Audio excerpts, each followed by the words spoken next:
Hey guys, so I'm gonna make this quick. I already filmed this once and it didn't save, and it was very aggravating because this is a really tough thing for me to talk about, and for it not to save and have to refilm it all over again kind of sucks. So anyways, just to catch you up on some few things happening in my life. First of all, I'm engaged. So single moms, don't lose hope. There's always going to be a guy out there that doesn't care that you have children, and they're going to be the best father they can to your child. And that's exactly what my fiance is. We talked about him adopting my son, and it makes me so happy knowing that my child is going to have a father, and it might not be his birth father, but he sure acts like that is his child 100%, and I love it. So other than that, my fiance did get deployed, so that's one of the downsides to being with another military member. I miss him like crazy, but we're making it, and it is doable. It's just really hard. So first, I'm gonna talk about my motivation to go into the Air Force. And then later this week, I am gonna post a video about the background of my son's father and I's relationship.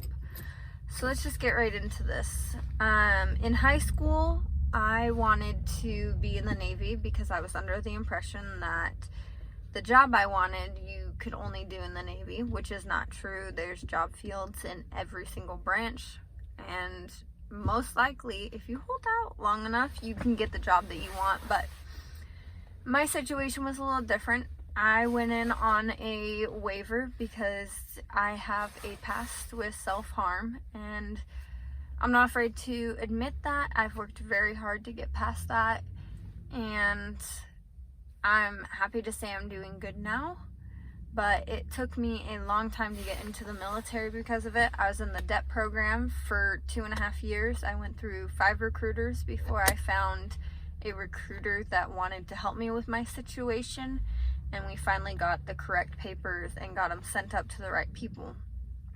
And then I was approved. So when I had first enlisted, I was probably about 19, and my brother was the one in the Air Force, and that is why I chose the Air Force. Me and my brother were really, really, really close, to say the least. At points in my life, he was the only reason I wanted to be breathing. He was the only reason I wanted to hold on, and the only thing that kept me going, because I moved from another state to Idaho. So I was born in Washington, and then we moved to Idaho, and it was really hard. He was the kind of guy that could go to school and just make friends right away. He was that type of person. He'd walk into a room and just smile, and everyone's eyes would light up. So all I ever wanted to do was make him proud, or to be like him. So I joined the Air Force, and I tried to go to security forces just like him, and I ended up getting weapons, which I don't mind it, but I don't like it at the same time. It's very time consuming and keeps me away from my family. But what made my situation so hard was after I enlisted, I was waiting for a job to open up. And 3 years ago, as of this October, will be when he passed away.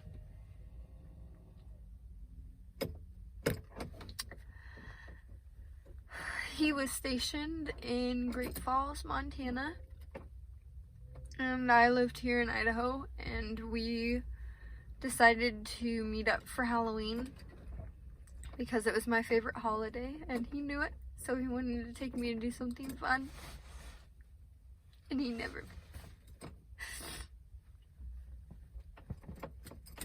made it home. And it's one of those things that's so hard to believe because it was a freak accident. He was driving and there was another person driving on the other side of the road, and the lady on the other side hit an elk and sent it airborne into his truck. And it killed him immediately.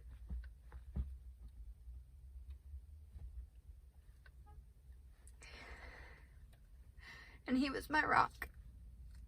So when I lost him, I had to find something to do to keep me going. And the only thing I knew how to do was make him proud. So I fast-tracked my enlistment process, and I took the first job available, and I left. Because I knew I had to fight for him.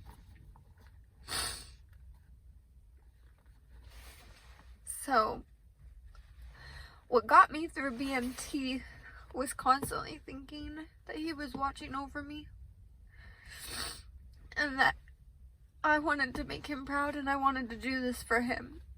And every day that is still what I think of, and just what keeps me going.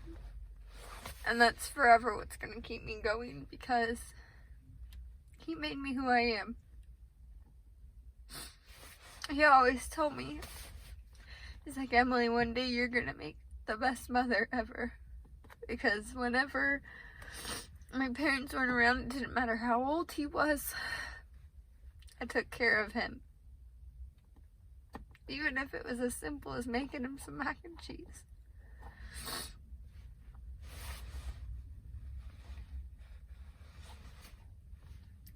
So,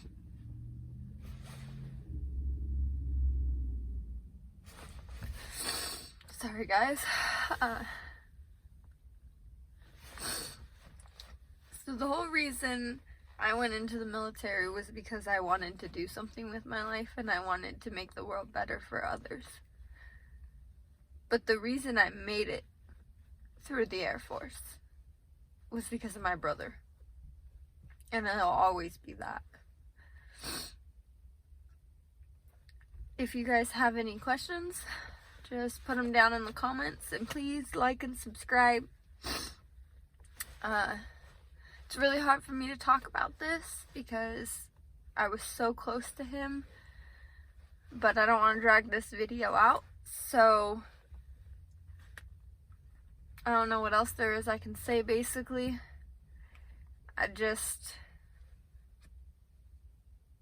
he's the reason behind everything for me. And my son is actually named after him.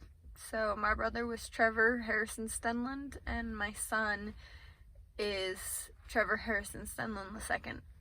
And I love them both deeply, and will always love those two boys with my entire heart.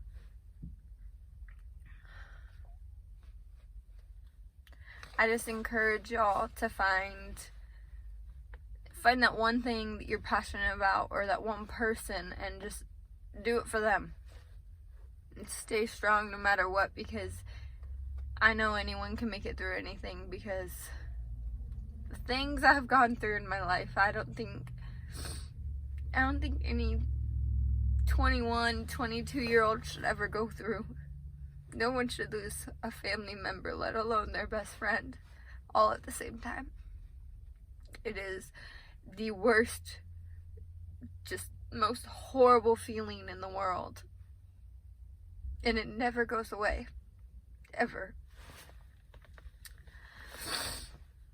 Thank y'all for watching.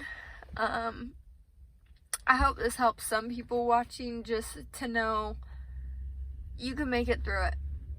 No matter what, you just have to want it. And you have to want to be better. And you have to want to make it through it. So just remember that, guys. Thank y'all.